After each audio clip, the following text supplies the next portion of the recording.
Okay, I'm sat here with Venetia Robertson, who's a PhD candidate at the University of Sydney, which is in Australia, as presumably everybody knows. You've just given a paper on the title From Goddess to Cyborg, which I missed, because there was another paper. What was it about? So the full title was, by the time I gave the paper, From Goddess to Cyborg, Paganism and Posthumanism in the Technological Age. That's what I decided to name it in the end. And it was, I felt, a little rough, but people seemed to like quite a lot. I was hoping to sort of sketch this spectrum of attitudes towards identity, spirituality, and technology. I wrote a paper in about 2008, I think, about witchcraft and technology. I found it really fascinating because there were so many different attitudes towards it. You know, there's fragments that are very anti-technology, and then schools which I call techno-pagans, who are kind of keen to involve technology in their practice, but I would argue like on a sort of shallow level, so things like using a vacuum cleaner instead of a broom. It's a little kitsch, it's a bit funny, and I think that's part of it, is just kind of being creative and trying to sort of modernise, you know, the old religion. But I also found a sort of subgroup of people who were very tech savvy, and so when they want to incorporate technology into their craft, they do it by using things like programmer's code, trying to send messages over the internet, you know, holding rituals online and stuff like that. And it's a lot more sophisticated and involves quite a sophisticated technological understanding of things like the internet and cyberspace and programming and whatnot. So I call those people techno-mystics, just to kind of make a bit of a distinction. Anyway, so my kind of plan for the paper was to start with techno-paganism, move into techno-mysticism as a sort of more Gnostic exploration of the confluence of technology and magic, and then do a bit of a comparison with a group that I'm working with at the moment as part of my PhD thesis. So my thesis is about people with other than human identities. So you know, previously that's been people that think that they're animals, or people who, you know, identify as angels or aliens or whatever. Thought it would be really fun to throw into the mix people who are trying to basically upgrade their bodies into being cyborgs. So, you know, by integrating technology directly into their physical self. So unlike the other people who kind of have you know, an inner self that isn't reflected in their material form, these people have the same problem, but they're going to actively do something about it by upgrading their bodies. So I've been doing a bit of fieldwork with them, and it was really interesting to see that so many of them subscribe to pagan philosophies. So they were, you know, chaos magicians, or what else? You know, Thelemites, just general pagans, pantheists, animists, stuff like that. And I thought, you know, the sort of connection here is even more significant than I'd realised. So I've just sort of been exploring the sort of developments, so from something as basic as just integrating a toaster into a ritual to really, you know, your apotheosis through the incorporation of technology, you know, this whole kind of transhuman idea. It's all sort of on the same spectrum for me, but, you know, really kind of different ideas at the same time. So anyway, that's basically what I tried to give an overview of. It's a lot of material. Yeah, sure. I hope I made the connections fairly obvious, but I was lucky enough to be in a great sort of esoteric session, so lots of these kind of ideas floating around in, you know, different ways. It was good fun. Yeah, it sounds it. So I missed it now. I was listening to other people talk about stuff.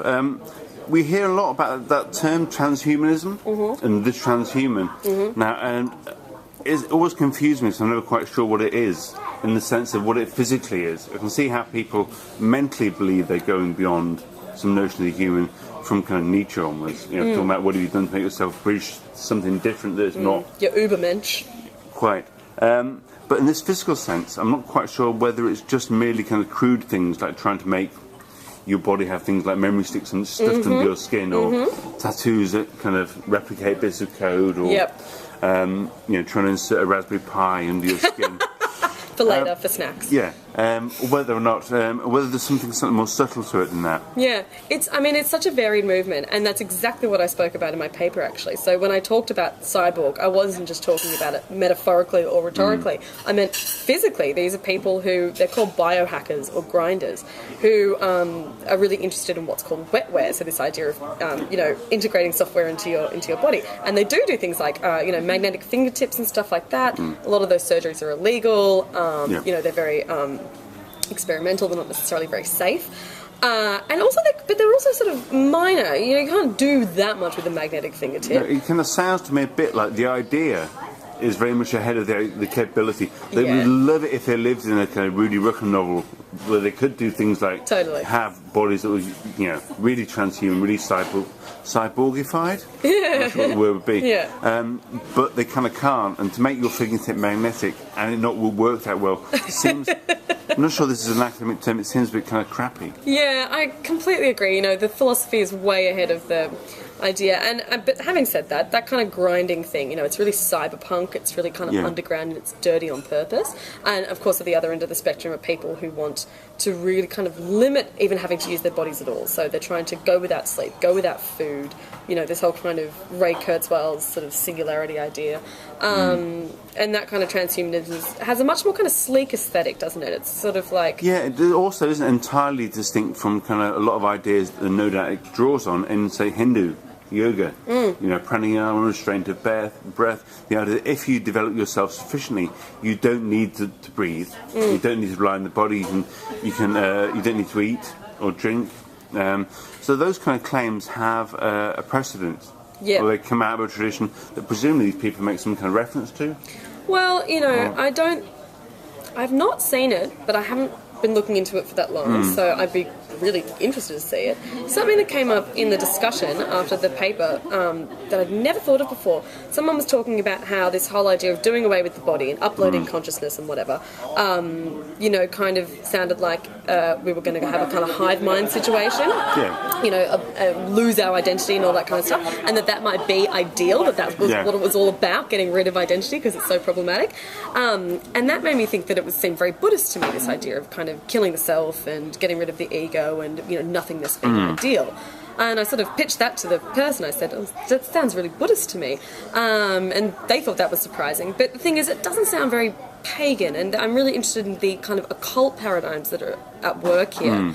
And so that's interesting, because, you know, if paganism is a nature religion and it's all about, often about celebrating the body and the self and stuff like that, this is difficult. So basically, the paradigm I would be working with is, I think apotheosis is a very useful term, self being divine, and this being just one of those routes to kind of reifying that divine self that's sort of stuck in your meat body, being weighed down by your flesh kind of thing. And so that's kind of what I'd rather work with, rather than the idea of kind of doing away with identity. I think it's just a different kind of identity. There's an interesting tension there, that kind of idea of the meat body. It seems, at least as a relative outsider, quite at odds with that paganism, which is so based in the forest and based in the woods and based in kind of in meat and wood and stuff like that. And paganism has put a lot of effort into resurrecting the idea of the body. You know, claiming that, say, dualism or Christianity, various other traditions, are wrong because they neglect it. That's their very downfall, is that,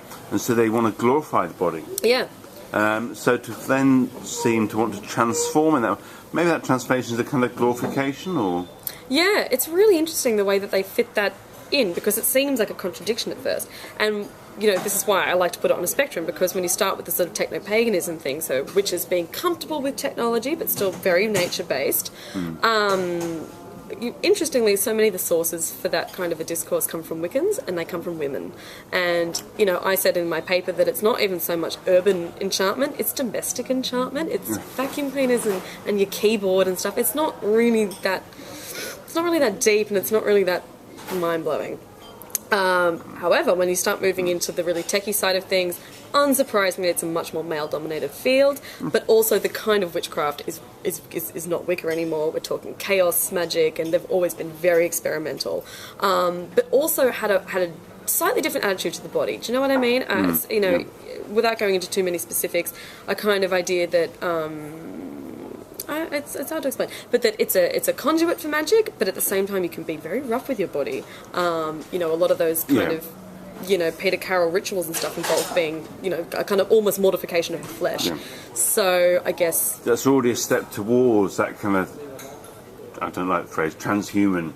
But it's towards that, much more so than that kind of more male-orientated, less Wiccan, less domestic kind of end of the spectrum, I guess. It is, and the thing is, transhumanism is so hyper-masculine at some points. I remember watching an ad for Ray Kurzweil's movie, and it's called something like Singularity Now, and Alex and I were watching the trailer, and we were just cacking ourselves. It was so funny. It is just this, it's all a bunch of bald white men. A lot of them are secular Jews, I don't know why that is, and they're sort of scientists and stuff, and they're sort of talking about how great the singularity is going to be, and how great artificial intelligence is going to be, and how we're all going to be transhuman. And all of the examples they use are basically female sex bots. They're cyborgs, but they're also kind of naked, and, very stereotypically shaped, and they all just look like pleasure models, and it just is like, that's really the apex of your philosophy, that's a bit sad. So in that sense, it is, very... and the thing is, it's very anthropocentric. This idea that you're going beyond the human just seems a little bit rubbish when those are all really human ideas and very conventional ones at that. Yeah, absolutely. Well, that's really interesting, and thank you. And I should let you kind of have a rest after giving you a paper and then giving a mini version of the paper again to me. No, but thanks a lot. Thank you, Dave. See you later.